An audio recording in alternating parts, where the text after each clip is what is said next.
2013 പുറത്തിറങ്ങിയ ദൃശ്യം 1-നും 2021 പുറത്തിറങ്ങിയ ദൃശ്യം 2-നും ശേഷം ഇതാ 2026 മെയ് 21-ന് ദൃശ്യത്തിന്റെ 3-ാം ഭാഗവും വരാൻ പോവുകയാണ്. ഒരു കയ്യബദ്ധം പോലെ സംഭവിച്ച കൊലപാതകം അത് വിദഗ്ധമായി മറച്ചുവെന്ന് വിശ്വസിക്കുന്ന ജോർജ് കുട്ടിയും കുടുംബവും അവർക്ക് പല സന്ദർഭങ്ങളിലും ഗിൽറ്റ് അഥവാ കുറ്റബോധം തോന്നിയിട്ടുണ്ടാകാം. ഈ കുറ്റബോധത്തിന്റെ മനഃശാസ്ത്രം എന്താണ്? ഒരാളുടെ അറിഞ്ഞോ അറിയാതെയുള്ള ഒരു പ്രവൃത്തി മറ്റൊരാൾക്ക് ചെറുതോ വലുതോ ആയൊരു നഷ്ടം ഉണ്ടാക്കി കൊടുക്കുന്നു. അതുവഴി ഇതിനൊക്കെ കാരണമായ ആൾക്ക് താൻ ചെയ്ത പ്രവൃത്തിയിൽ കുറ്റബോധം തോന്നാം. ചിലപ്പോൾ അയാൾ സംഭവിച്ച ആ തെറ്റിന് പ്രായച്ചിത്തം ചെയ്തെന്ന് വരാം, മാപ്പ് പറഞ്ഞെന്ന് വരാം. പൊതുവെ ആന്റി സോഷ്യൽ അല്ലെങ്കിൽ സമൂഹത്തിന് എതിരായി ചിന്തിക്കുന്നവർക്ക് കുറ്റബോധം തോന്നാനുള്ള സാധ്യത കുറവാണ്. കുറ്റബോധവും ഷെയിം അഥവാ നാണവും രണ്ടും രണ്ടാണ്. ഏതെങ്കിലും ഒരു പ്രവൃത്തി ചെയ്യാനുള്ള ഒരാളുടെ ചമ്മലിനെയാണ് പൊതുവെ നാണമെന്ന് പറയുന്നത്. ഒരാൾക്ക് മറ്റൊരാളോട് സംസാരിക്കാൻ നാണം തോന്നാം, പൊതുവിടങ്ങളിൽ പ്രസംഗിക്കാൻ നാണം തോന്നാം. നാണം കാരണം ഒരാൾ താൻ ചെയ്യാൻ ഉദ്ദേശിച്ച പ്രവൃത്തിയിൽ നിന്ന് പിന്മാറിയെന്നും വരാം. ഇനി നാണം പോലെ തന്നെയുള്ള മറ്റൊരു വികാരമാണ് എംബരാസ്മെന്റ്. ഒരാൾ എന്തെങ്കിലും കാര്യം ചെയ്യുമ്പോൾ അതിൽ തെറ്റ് സംഭവിക്കുന്നു, അത് മറ്റൊരാൾ കാണുന്നു, തെറ്റ് ചെയ്തു പോയയാൾ വല്ലാതെയാകുന്നു.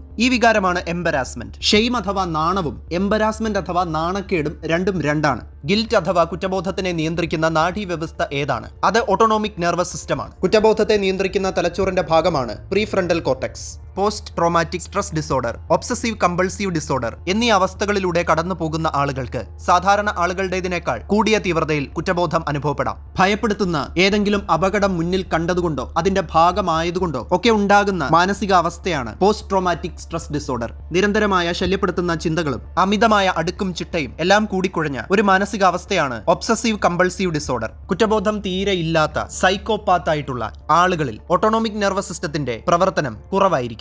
അതായത് കുറ്റബോധം തോന്നി തുടങ്ങിയാൽ ചെയ്യുന്നതെല്ലാം യാന്ത്രികമായിരിക്കും എന്ന് പറയുന്നത് വെറുതെയല്ല.